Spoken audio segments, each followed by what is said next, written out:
terrible jeunesse et réussir à créer une autre vie.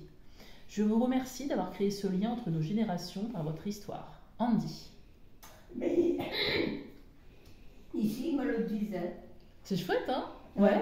Ici, ils me le Ils vous disaient. disent la même chose? Ils me disent qu'ils ne comprennent pas la force de caractère que j'ai pour avoir subi tout ce que j'ai subi. Oui. Et je leur dis, et en plus, c'est tout vrai, hein? Eh bien, on ne sait pas comment vous avez fait. Si ma belle-fille ne m'avait pas questionné, je crois que je ne l'aurais pas sorti. Parce que quand même, j'ai mis du temps à le sortir. Hein. Et c'est ça qui les intéresse, c'est votre âge Ouais. aussi. Alors, je vais vous en lire une autre, parce qu'elle est très émouvante. Hop. Attendez, hein, il faut le temps que j'arrive à la... Ah, vas-y. Alors, attendez, ça marche pas.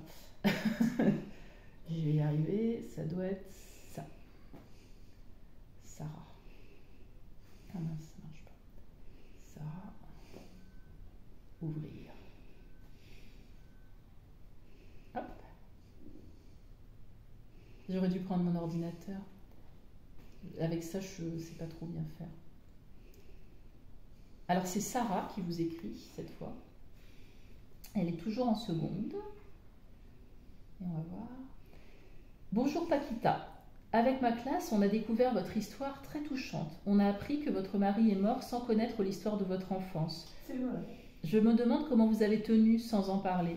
Je n'imagine même pas à quel point vous avez souffert. Vous avez vécu des événements tellement traumatisants à un si jeune âge. À chaque fois que je me plains de quelque chose, je pense à votre histoire. Et ça me donne la force de continuer. Vous êtes devenu un modèle pour moi. C'est joli, hein, quand même. Mais ici aussi, ils le disaient. Ah oui, c'est Bella, elle a 15 ans. Mais malgré tout, je ne peux pas vous regarder avec des yeux de pitié. Je veux vous voir comme une femme forte, comme un symbole de survivante. Je pense que je n'oublierai jamais votre histoire. Vous avez été tellement forte et courageuse. Je pense qu'à votre place, je n'aurais pas survécu. Vous avez dû être tellement effrayée quand vous avez été séparée de votre famille et quand vous avez ensuite appris la mort de votre sœur. Vous avez dû ressentir de la colère, de la peur et de la tristesse. Ces sentiments mélangés ensemble font très mal au cœur. Votre histoire m'a bouleversée. Moi aussi, j'ai été séparée d'un membre de ma famille quand j'étais très jeune, pendant de longues durées, mon père. J'habitais en Espagne, en Catalogne, dans une petite ville très catholique. Étant d'origine marocaine et de confession musulmane, ce qui ne collait pas au voisinage. Mais le pire est que j'étudiais dans une école privée catholique. Je me faisais beaucoup harceler. C'était une rude période, séparée de mon père et harcelée par mes camarades et mes professeurs. Je ne pense pas pouvoir comprendre entièrement tout ce que vous avez vécu, mais je sais ce que cela fait d'être séparée d'un être cher. Je n'ai jamais eu l'occasion de parler de ce que j'ai vécu et ressenti lors de mon harcèlement, mais cela fait du bien d'en parler. Donc je crois que ça vous a fait grand du bien d'en parler à votre fils. Avec tout mon soutien, Sarah. C'est bien. C'est mignon. Ça réconforte, hein. Ouais, elle est mignonne cette petite. Oui, mais si ça n'avait pas été toi, je ne l'aurais pas sorti encore. Hein. Notre coquine. Ouais. Bon, ben vous allez nous raconter d'autres choses parce que moi je vais vous poser des Si ça n'avait questions. pas été toi qui me l'avait demandé un petit peu, puis d'un petit peu ça a fait tout. Je crois que je ne l'aurais pas sorti encore. C'est bête. J'avais pas envie de le sortir. Pourquoi vous n'aviez pas envie?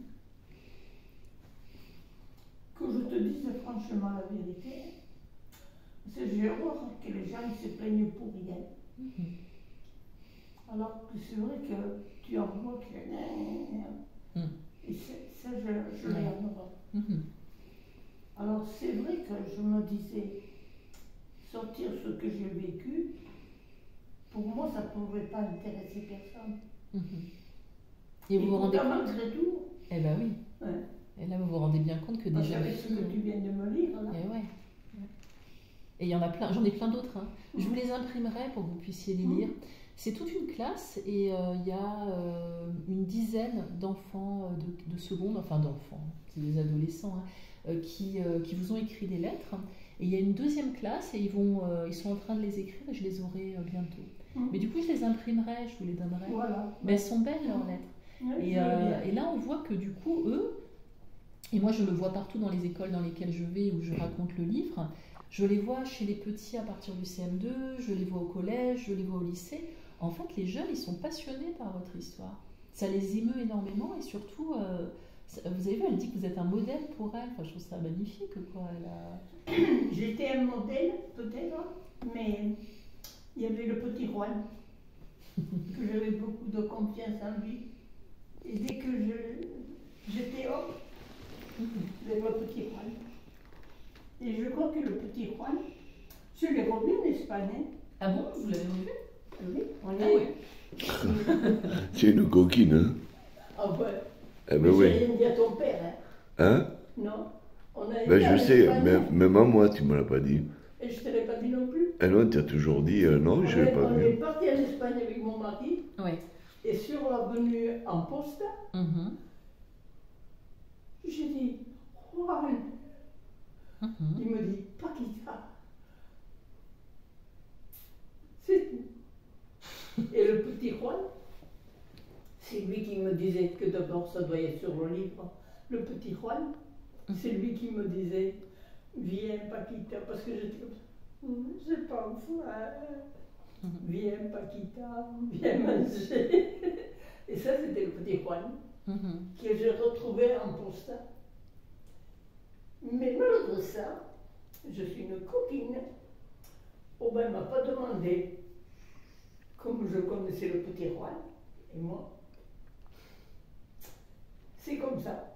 Et vous savez ce qu'il est devenu aujourd'hui? Parce que nous, on cherche. Il y a un monsieur qui fait des recherches aussi sur. Vous vous rappelez quand on avait fait quand on vous avait montré en Skype, je ne sais pas si vous vous rappelez, il y avait une dame avec un gilet rouge qui vous ressemblait un petit peu d'ailleurs. C'est vrai qu'il y avait, je me souviens d'une dame avec un gilet rouge. Vous vous rappelez, on vous avait montré sur l'ordinateur, et cette dame, elle habite au Texas, aux États-Unis, et elle était à Audincourt avec vous. Ah bon. Sauf qu'elle était un tout petit peu plus jeune, je crois. Non, non. Non. Il me semblait qu'elle avait 2-3 ans de moins. Enfin bon. Et elle était avec vous à Audincourt, donc, et son frère, le plus jeune par contre, il a fait des recherches, c'est comme ça qu'on l'a rencontré, il a fait les mêmes recherches que nous. En fait, il est venu voir à Audincourt où sa sœur était enfermée, etc. Et maintenant, il habite la moitié du temps à Amposta. Ah oui, c'est Voilà. retourné un peu ça. Ouais, il y habite 6 à 9 mois par an même. Et le reste du temps, il habite dans le Loiret, donc près de Paris. Et il m'a expliqué que du coup, il consacre tout son temps libre à Amposta à faire des recherches aux archives, à rechercher les dossiers. Et il a retrouvé une partie des enfants qui étaient avec vous à Audincourt. Mais il n'a pas encore retrouvé, alors on ne sait pas s'il est encore en vie, on n'a pas encore retrouvé Juan. Mais il en a retrouvé beaucoup en fait. Hein. Ce serait bien que vous retrouviez Juan. Alors je sais pas, il était plus vieux que vous, alors c'est pas facile. je sais pas s'il est encore en vie, ouais, voilà. Mais il avait des pistes, il m'a dit qu'il avait... oui, alors il est tout à fait petit.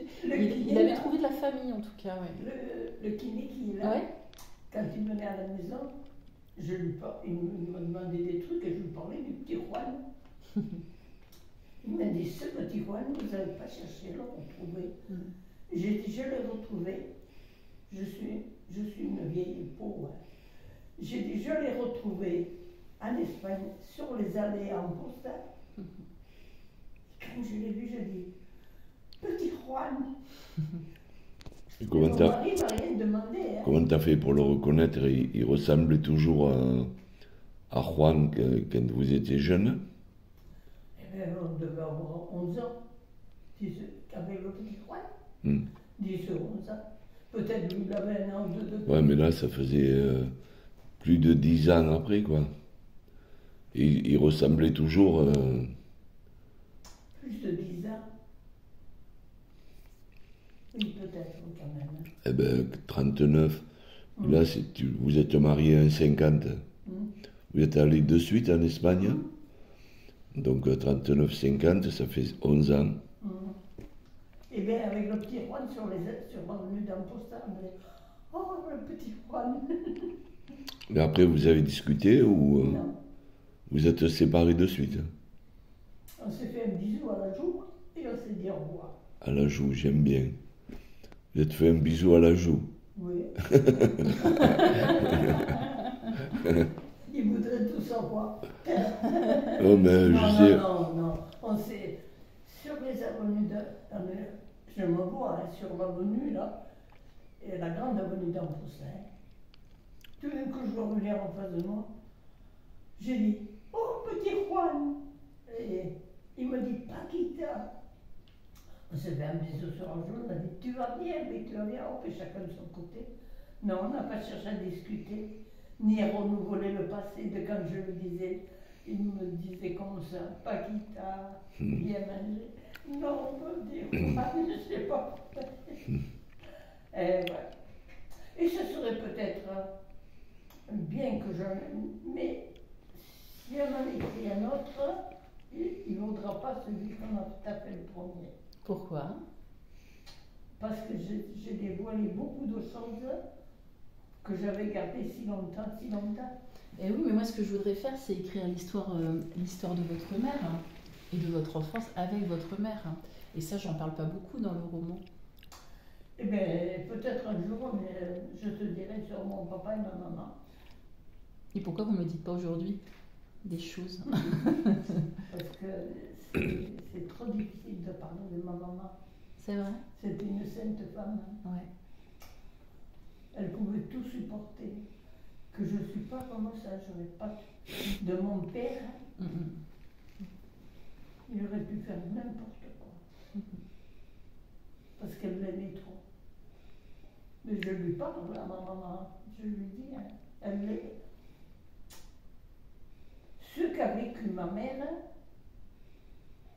je ne sais pas s'il y avait beaucoup de personnes qui le vivraient, même pas moi. Hein. Parce que la pauvre, elle était cocu au cocu.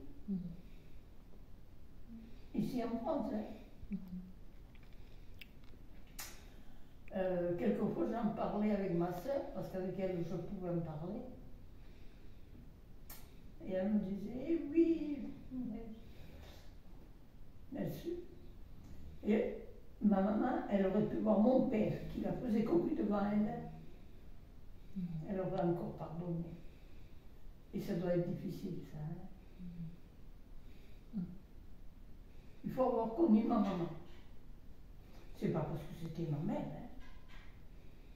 Hein. Et peut-être qu'un jour, j'en reparlerai, ouais. C'est possible. De toute façon, tu as ma sœur, qu'elle peut te dire, elle le dit, hein. Elle a dit. Il y a une fille qui vient ici, une petite qui travaille. Elle me dit, Paquita, j'ai lu votre livre, je l'ai acheté. Ces deux-là, ils sont commandés là. Et vous avez une drôle de vie. Hein. Je dis, oh oui, c'est pas une vie rigolote. Elle dit, l'autre jour, j'ai croisé votre sœur en montagne, sur le marché. Et Alex lui a dit beaucoup de choses. Et elle m'a répondu, votre sœur, sur le marché à Montagnac, qu'est-ce qu'elle m'a raconté sur vous hein. Oh, vous avez une drôle d'enfance. Je dis, c'est pas comme ça. Elle me dit, pourquoi vous n'en parlez pas, Paquita? Même ici, hein. Je dis, parce que ça ne peut pas intéresser personne. Mais vous savez que c'est faux, ça. Il n'y a que les proches. Bah, vous voyez bien que c'est pas vrai, puisque je viens de vous lire des lettres d'enfants que vous ne connaissez pas et que ça intéresse. Oui, peut-être. Comme le petit Juan. Eh oui. Ah,